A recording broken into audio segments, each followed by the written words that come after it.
Okay, so I'm going to demo how to do the Squirrel sampler, and you can, again, just go ahead and download that straight off of Schoology, and then just make sure you have no fill, and then you can choose whatever color you want for your outline. I'll just go ahead and get blue, and make it thick enough that you can see it, but not too thick. So I'm going to do maybe like 3-point. All right, and then I'm going to go ahead and start with my pen tool, and I'm just going to start placing points. This is showing if you were only using the pen tool by itself, kind of how you do all of your handles, but I'm gonna do a combination of pen tool and curvature tool. So I'm literally just gonna place some points. I'm placing points down. I'm not getting too bogged down. I'm really just like thinking, okay, where is it kind of changing direction? Where are my corners? Is really all I'm really worried about right now. And I'm gonna worry about, I can add more points later once I switch to my curvature tool. So I'm not getting too bogged down in it. I'm really just putting down like where am I changing direction or where kind of are my corners. All right, and I'm feeling like that's enough with the pen tool. And now I'm gonna switch over to my curvature tool. And again, that's right here. If you want to use the shortcut key, it's Shift, and then I think this is called a tilde, the little like squiggle. But I'm just gonna click over here.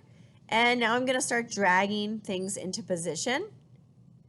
So let's work on this part of the tail. I can also move points around. So if that spot was in the wrong, if the point was in the wrong spot, and this is kind of not, let me try double clicking this. And there we go, that was nice. It turned it from a corner point into a curved point. This one I do wanna keep a nice sharp corner, so I'm not gonna double click that. I'll just drag this. But let's say I did want to make this a curve. I can double click, that makes it more curved. I can click it again, double click, and now it makes it a corner. Okay, I'm going to drag this here. Let's see, I need to get the ear, and maybe I want this to be a nice sharp one. Let's see, place some points here, and you know what? I think I actually want to change that back to a curved point. That's looking pretty good. And again, it will just place points on as you're clicking around. I'm gonna go ahead and zoom in a little bit so I can see a little bit better. I think I wanna pull this out. And this one, I can decide, do I want to double click and make it a little bit more curved? I think that might fit a little bit nicer.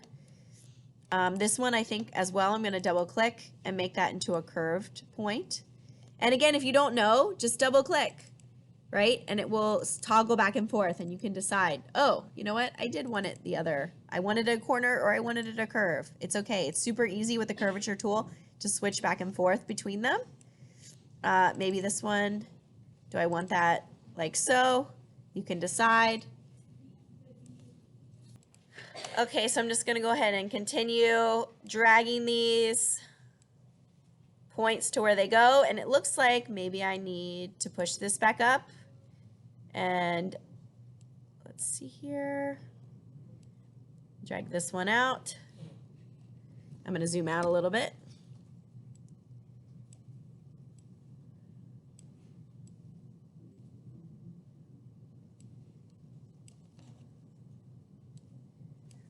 And that is looking pretty good. I might adjust this path slightly.